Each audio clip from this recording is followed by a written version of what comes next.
Hello guys, bersama saya lagi dalam Alright Nopo Channel. So, ini dia dua kenyataan yang mengejutkan, berbeza pandangan. Ya, seorang mengkritik yaitu bekas YDP kah? Kalau saya istilah bekas YDP, maksud saya bekas YDP Yadim tuju kepada siapa? Katanya guna mimpi ya untuk tarik pengikut jahil. Waduh, ini satu perkara yang amat panas sahabat semua. Jadi apa sebenarnya yang berlaku ya, mari kita lihat kenyataan yang pertama ini dan kepada siapakah kenyataan ini ditujukan sahabat-sahabat semua ya. Jadi mari saya bacakan kenyataan media beliau. Banyak ajaran sesat katanya yang menggunakan mimpi bertemu Nabi untuk menarik pengikut jahil, kata bekas yang dipertua Yayasan Dakwah Islamia Malaysia Yadim, yaitu Datuk Muhammad Nakai Ahmad.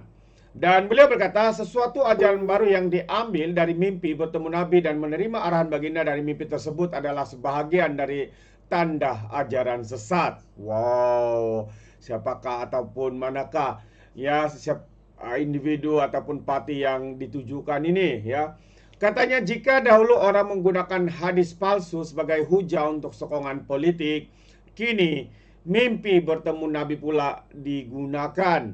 Tambah lagi dahulu orang mereka cipta hadis palsu sebagai hujah untuk mendapat sokongan untuk gerakan politik mereka. Tetapi seperti misalnya gerakan Syiah, sekarang mimpi bertemu Rasulullah yang digunakan. Tambah lagi, jika pesan Rasulullah untuk sesuatu yang tidak berlawanan dengan syariat, cukuplah dengan dalil Al-Quran dan juga Sunnah. Jadi mengapa pula mimpi yang tidak syar'i sebagai dalil? Apa tujuan dibawa bersama dengan dalil syar'i yang sebenar, katanya di Facebook hari ini. Dalam hantaran berasingan, Muhammad Nakai menyebut bahwa tanda lain yang menuju kesesatan adalah apabila parti Islam yang menyangka ia terlalu benar sehingga pemimpinnya tidak boleh ditegur. Mereka sangka, kata lagi, parti Islam itu terlalu benar dan pemimpinnya tak boleh ditegur atau dikritik. Pegangan seperti ini adalah jalan menuju kesesatan, ujarnya. Beliau berkata sekiranya seseorang bermimpi Nabi menyampaikan suatu pesanan, adakah orang itu yakin bahwa dia berada di jalan yang benar dengan mimpinya itu? Satu persoalan daripada bekas ketua Pesuruhjaya Yadim ini. Bagaimana pula dalam realiti hidupnya? Dia yakin pelemahan negara ini takhut dan pada waktu yang sama dia bersumpah dengan nama Allah untuk mempertahankan perlembagaan itu. Soalnya lagi, adakah apa yang dilakukannya itu benar dan dia yakin benar, ujarnya. Wow, itu dia sahabat-sahabat semua. Jadi satu perkara yang amat mengejutkan, kenyataan daripada bekas YDP Yadim ini, yaitu bekas yang dipertua Yayasan Dakwah Islamia Malaysia, Datuk Muhammad Kai Ahmad. Jadi sahabat semua, adakah anda setuju dengan kenyataan ini? Namun yang menjadi persoalan kita adalah kepada siapakah, kepada parti siapakah kenyataan ini ditujukan. Jadi sahabat semua, anda boleh fikirkan sendiri persoalan itu. Dan perkara yang kedua yang menarik untuk saya kongsikan hari ini ya, berkaitan dengan JSBH.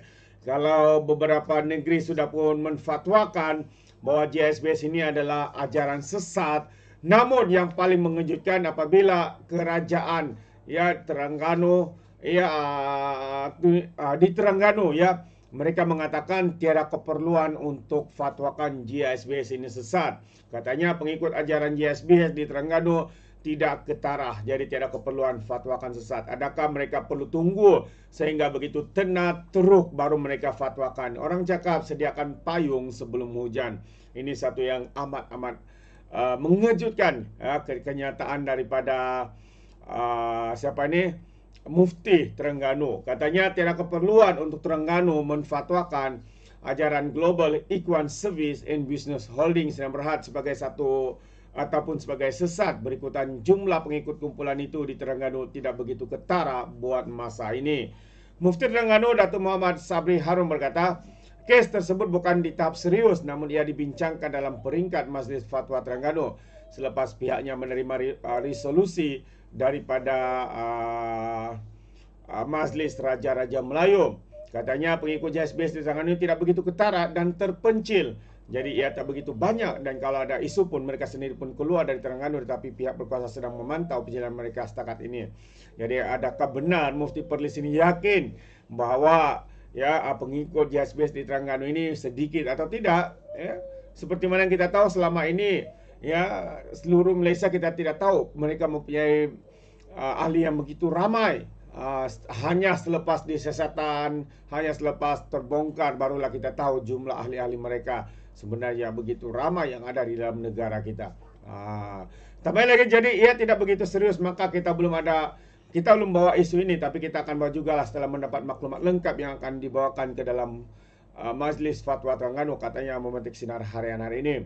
Muhammad Sabri berkata pihaknya akan mendapatkan penjelasan daripada Jabatan Kemajuan Islam Malaysia terlebih dahulu mengenai isu tersebut. Beliau menambah, keputusan di peringkat negeri akan dipersembahkan untuk mendapat perkenan Sultan Terengganu, Sultan Mizan Zainal Abidin, sebelum ajaran dan kepercayaan JSBS difatwakan sesat. Setakat ini, 6 negeri telah mengisytiharkan ajaran dan amalan JSBS sebagai sesat bercanggah dalam Islam, itu Perlis, Selangor, Pahang, Melaka, Sabah dan juga Pulau Pinang. Jadi sahabat-sahabat semua, ini antara negeri-negeri yang telah pun menfatwakan JSBS ini sebagai ajaran yang sesat, menyesatkan lagi menyesatkan. Jadi apa pandangan anda sahabat semua? Anda boleh berikan komen di dalam ruangan komen. Namun sebelum saya akhiri, saya juga ingin memberikan sedikit lagi perkongsian berkaitan dengan beberapa isu berkaitan dengan mimpi ini apabila seorang pemimpin daripada PAS ini katanya, kami percaya anak-anak beliau dalam PAS percaya mimpi Hadi jumpa Nabi. Itu dia sahabat-sahabat semua. Siapa lagi kalau bukan Ketua Penerangan PAS Ahmad Falisari berkata beliau dan ahli-ahli lain dalam parti percaya dengan mimpi presidennya Abdul Hadi Awang yang bertemu dengan Nabi Muhammad, katanya. Beliau berkata mimpi itu diceritakan sebagai satu perkongsian keluarga antara seorang bapa dalam perjuangan untuk anak-anaknya dan bukan untuk tujuan memuja diri sendiri. Itu antara cara untuk mereka cuba membela Hadi Awang yang bercerita tentang mimpi bertemu Rasulullah ketika program Istimewa Tabawi baru-baru ini tersebar di media sosial. Hadi Awang mendakwa didatangi Rasulullah yang melawatnya di kampung Rusila Terengganu bersama sahabat baginda sebelum menyampaikan pesanan tentang Syiah dan Sunni. Itu dia. Jadi yang lain tu saya pun tidak mau baca lah sahabat semua, anda boleh tengok rujukan-rujukan yang ada di dalam media sosial. Jadi sampai sini saja. Terima kasih. Kiranya anda mau berikan sebarang komen, pandangan anda boleh berikan di dalam ruangan komen. Jadi izinkan saya untuk mengundurkan diri. Dan seperti biasa, peribahasa mengatakan tapapan kangkap 2 tahun keinginan. Dalam bahasa Melayunya, tepuk dada, tanya selera. Sekian daripada Alright Nampak Channel. Kita berjumpa lagi. Bye-bye.